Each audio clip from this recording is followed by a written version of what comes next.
Assalamualaikum mga kababayan ko dyan sa Middle East, sa mga kapwa ko OFW. Yomkin Side. Bago po natin panoorin po ang litanya ni Marcolita na sinopalpal niya yung mga media na nag-i-interview sa kanya. Isang subscribe muna dyan at isang likes mga kababayan ko dyan.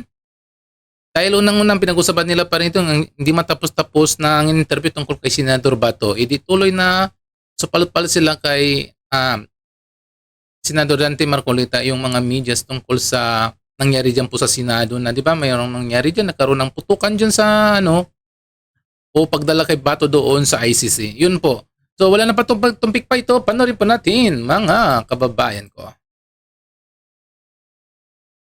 So saan ako? Hindi nila ako pinagbigyan. Ganon din ang mangyayari kay Senator Bato. Ngayon yung mga Pilipinong, lalo na yung mga iba sa inyo, I'm sorry to tell this, lalo na yung mga iba sa inyo, hindi naman lahat, Ayan na. nabayaran. Kailangan sabihin ko to. Akala nila yung warrant of arrest can be enforced. Wala na tayong membership sa ICC, sa Rome Statute. Without the treaty, what will be the legal basis of a warrant of arrest? You tell me. Huwag kayo nagpapapaniwala doon sa mga din, mga abogadong nagsasalita ng salita. Nililinlang lang nila kayo. Anong pinaglapalagi lang sinasabi? Paikot-ikot sila sa Section 17 of Republic Act 1951. Tama. Bali-baligtarin nyo doon. Sinasabi niya lahat. Gagawin mo lang. I-surrender mo or blah blah blah in accordance with extradition laws and treaties. Meron tayong extradition law? Wala. Meron tayong treaty? Wala. Anong basis ng warrant of arrest? As simple as that. Tama. Is there an automatic domestic instrument that will bind our country with that of ICC? You tell me. You tell me. Senator, sabi ko ng OSD, di ba? Enforceable. Halika dito, hindi kita nakikita. Sen, after nung what happened on Wednesday, sa tingin mo na solidify lalo yung Na-solidify yung samahan ng after 13. nung At what happened on nakonsensya ba si Wednesday? Senator Mikel?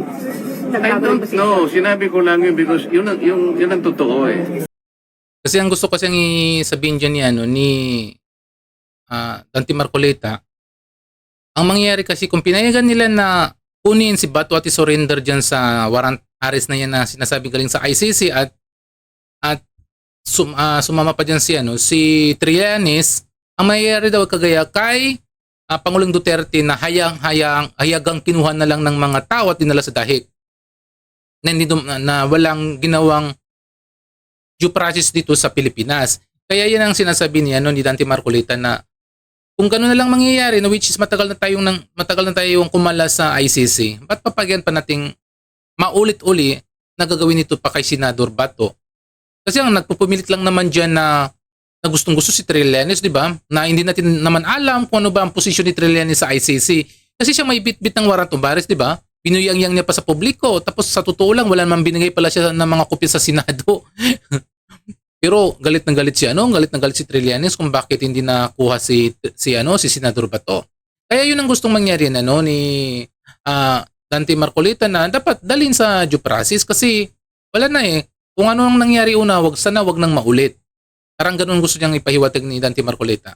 Sabi ko nga, ito lamang ang takeover na walang blessing sa Malacanang. Lahat ng takeover may blessing. Pero ito, hindi nila alam to. Ang tao nagbuwis ng buhay, yun ang importante. Buhay niya yun.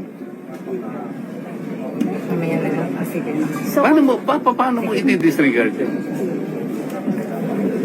Kaya mas masawol pa kay Judas. Yung maghuhudas sa amin. so nakonsensya si Senator Mix kaya Wala akong sinasabi. Tama na po, okay naman. Teka, ano? Hindi, sabi kanina po ni Senator Mix yun nga parang nakonsensya na hindi na. Alam ko naman na mayroong pinanggagalingan siya si Dante Marcolita tungkol po diyan sa balasahan diyan sa Senado, 'di ba?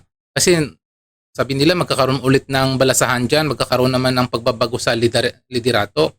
So ngayon nanggigigil si Marcolita kung sino ba yung mga senador na yun na hindi nila parang hindi pumanig sa kanila, parang lumipat pa sa ibang sa ibang liderato. So yun na natin alam kung sino. Pero mayroon siyang gustong sabihin, kaso lang ayun naman niyan talagang sabihin kung sino ang totoong pangalan na yon. Kung mayroon mang lumulutang na mga pangalan dyan, si Sobere at sino ba yung isa? Mayroon pang isa, si Sobere. Pang isa, hindi ko na kung sino yung Poncio Pilato na yon.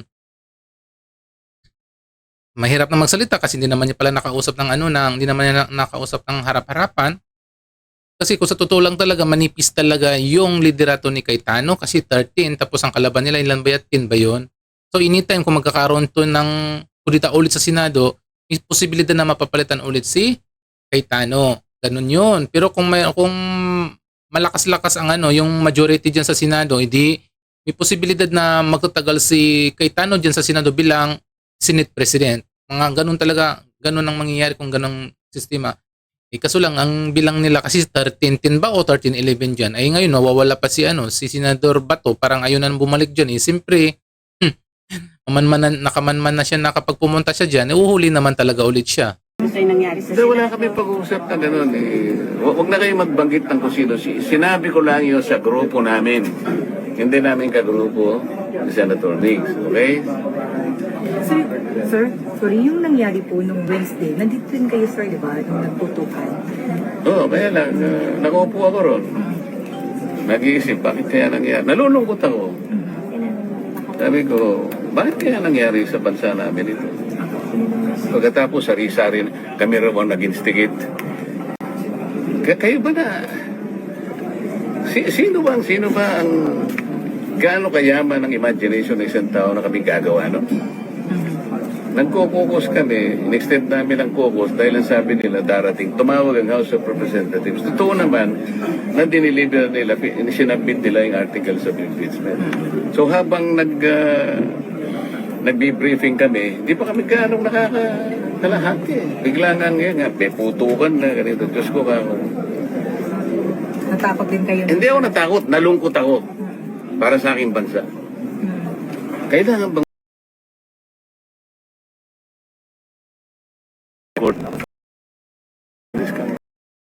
O diba? Ngayon ano nang mangyayari ngayon? Kasi nagkumbina yung Senado, diba? Nagkumbina yung Senado tungkol sa impeachment complaint laban kay BP Sara. Pero mayroon ako na anigan, mayroon ako na balitaan.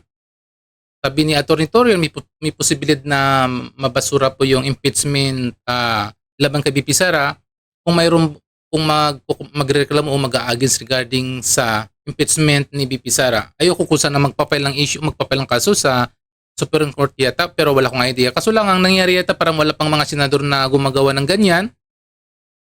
Pero kung mataas naman ang bilang ng mga pabor kay BP Sara, may posibilidad na ma-acquit si BP Sara sa Senado. Kasi nga, halos lahat naman yata, malaki ang porsyento na pabor kay BP Sara na hindi siya ma-impeach sa Senado. Kasi kapag ma-impeach siya, edi wala na. Tapos na ang istorya ni BP Sara. Siyempre, kapag ma-impeach si Sara, if ever lang na ma-impeach sa Sara, siyempre may mga taon naman dyan, mga Duterte pa rin dyan ang yata ang papalit kay BP Sara. Pero, pag-pray na lang natin na sana hindi ma-impeach si Sara sa Senado. Kasi mas maganda kung si Sara pa rin ang tatakbo bilang presidente sa 2028. So, yan muna mga kababayan ko, mga kapwa ko OFW. So, sa mga hindi pa niya nakasubscribe, please subscribe my channels, like, and share din. So, sa ngayon, masalam.